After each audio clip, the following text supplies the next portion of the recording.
So hello guys, welcome to our channel. তো আজকের এই ভিডিওতে আমরা কথা বলবো মোহনবাগান সুপার জায়ান্টকে নিয়ে, পাশাপাশি পরের মরশুমের আইএসএল নিয়েও আপডেট জানাবো। মোহনবাগান গোয়া ম্যাচে কী সুবিধা পেল, সল ক্রিস্পো ইস্টবেঙ্গল ছেড়ে দিল, সব কিছু বিস্তারিত আপডেট জানাবো। ভিডিওটা ইন্টারেস্টিং হবে, শেষ পর্যন্ত দেখতে থাকো। আর আমাদের এই চ্যানেলে যারা প্রথমবার এসেছো তারা অবশ্যই সাবস্ক্রাইব করে পাশের বেল আইকনটিতে অল প্রেস করে দিও। তো চলো শুরু করা যাক।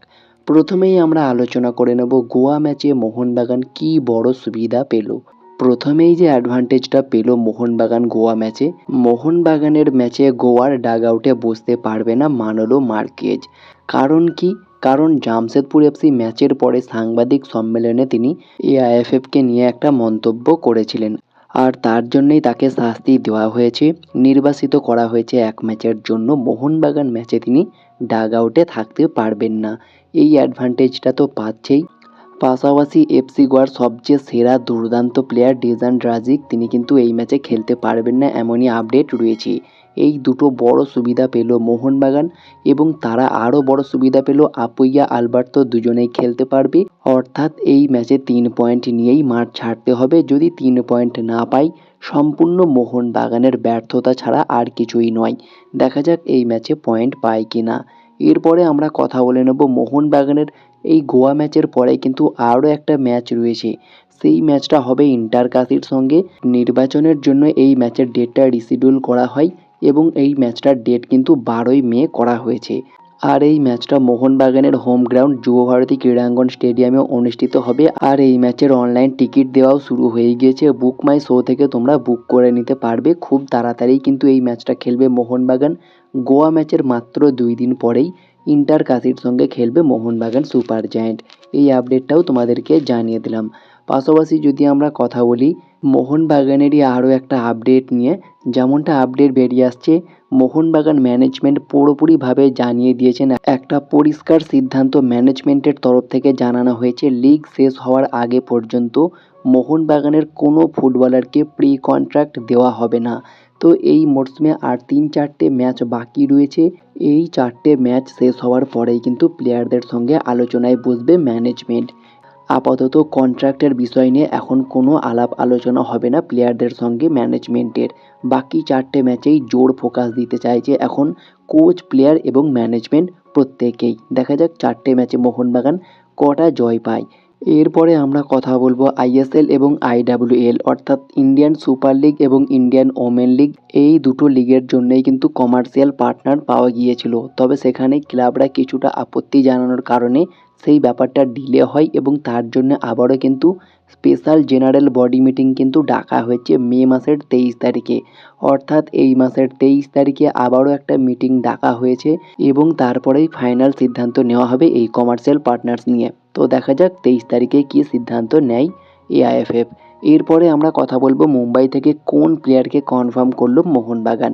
তো এই মুহূর্তে একটা খুবই টকিং পয়েন্ট হচ্ছে, মোহনবাগান সুপার জায়ান্ট মুম্বাইয়ের একজন দুর্দান্ত প্লেয়ারকে দলে নিচ্ছে। এখনও পর্যন্ত তারা ভিতরে ভিতরে কথাবার্তা প্রায় চূড়ান্ত করে রাখছে, সামার ট্রান্সফার উইন্ডোতেই সেই সাইনটা কমপ্লিট করে অফিসিয়ালি অ্যানাউন্সমেন্ট করে দেবে। তো সেই প্লেয়ারটাকে, সেটা নিয়ে কিন্তু কোনো আপডেট জানানো হয়নি। সেটা আসলে কোনো বিদেশি নাকি ভারতীয় প্লেয়ার, এই বিষয়টা নিয়েও কোনো আপডেট জানা যায়নি। তবে সম্ভবত কোনো ইন্ডিয়ান প্লেয়ারই হবে, বিদেশি কোনো প্লেয়ার হবে না।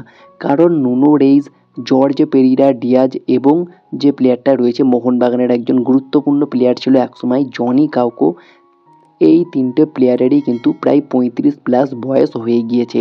অর্থাৎ মোহনবাগান এই টাইপের কোনো প্লেয়ারকে দলে নেবে না, নিলে হয়তো কোনো ভারতীয় প্লেয়ারকেই দলে নিচ্ছে, তার সঙ্গে কথাবার্তা এগিয়ে রাখছে। তবে সেটা ছাংতে নাকি অন্য কেউ, সেটা তো সময় বলবে। তোমাদের কি মনে হয় মোহনবাগান কোন প্লেয়ারকে নিতে পারে মুম্বাই থেকে? তোমাদের মতামত তোমরা কমেন্টে জানিও। এরপরে যে আপডেটটা তোমাদেরকে জানাবো, ইস্টবেঙ্গল সমর্থকরা হয়তো একটু অখুশি হবে, তো যেটা সত্যি সেটাই তোমাদেরকে জানাচ্ছি। সল ক্রেসপো, একজন স্প্যানিশ 29 বছর বয়সী সেন্ট্রাল মিডফিল্ডার, যার বর্তমান মার্কেট ভ্যালু 2.8 কোটি টাকা। আইএসএলে ওড়িশা এফসির মতো ক্লাবে তিনি খেলেছিলেন। ওড়িশা থেকেই তার আইএসএলের যাত্রা শুরু। বর্তমানে ইস্টবেঙ্গল ক্লাবে খেলছে, ইস্টবেঙ্গলের ক্যাপ্টেন্সিও করতে দেখা যায়। দুর্দান্ত একজন কোয়ালিটি মিডফিল্ডার, প্লে মেকার বলতে পারো, দারুণ একজন প্লেয়ার। ইস্টবেঙ্গলের মাঝমাঠে খুবই ভরসাযোগ্য একজন প্লেয়ার। তার সঙ্গে ইস্টবেঙ্গলের চুক্তি শেষ হয়ে যাচ্ছে এই আইএসএলের পরেই মে 31, 2026-এ। আর তিনি কিন্তু খুব সম্ভবত ইস্টবেঙ্গল ক্লাবও ছাড়তে চলেছে। আর বয়সটা যে খুব একটা বেশি তাও নয়, মাত্র 29 বছর। তো মোহনবাগান চাইলে মাঝমাঠে আপুইয়া এবং সল ক্রেসপোর একটা ভালো জুটি মাঝমাঠে তৈরি করতে পারে মোহনবাগান টিমে। দারুণ একটা জুটি কিন্তু হবে মোহনবাগানের জন্য। আপুইয়ার মধ্যে খুব ভালো একটা ডিফেন্সিভ অ্যাবিলিটি রয়েছে এবং সল ক্রেসপো পুরোপুরি ভালোভাবে থ্রু বলগুলো বাড়ায়, যেগুলো জনি কাউকো এর আগে করতো। জনি কাউকো টাইপেরই একজন প্লেয়ার মোহনবাগানে আসলে খুবই ভালো হবে। তবে মোহনবাগান ইস্টবেঙ্গলের কোনো প্লেয়ার নেবে কি না এটাও একটা ভাববার বিষয় রয়েছে, কারণ সল ক্রেসপো যদি ইস্টবেঙ্গল ছাড়ে তার কাছে হয়তো আরও কোনো আইএসএলের ক্লাবের অফার যাবে। তবে সেখানে মোহনবাগান তাকে নিতে ইন্টারেস্টেড হবে কি না এই বিষয়টাও কিন্তু ভাবার একটা বড় ব্যাপার রয়েছে। তবে সল ক্রেসপো দারুণ একজন প্লেয়ার, আমি চাইবো পার্সোনালি সল ক্রেসপোকে টার্গেট করা উচিত মোহনবাগানের।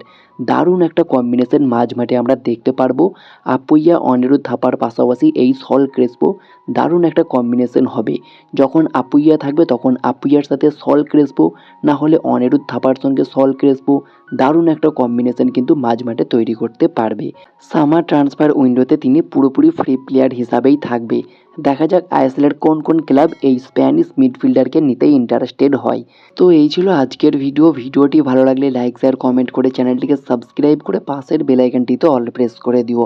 তো দেখা হচ্ছে নেক্সট কোনো ভিডিওতে। Bye bye, have a good day.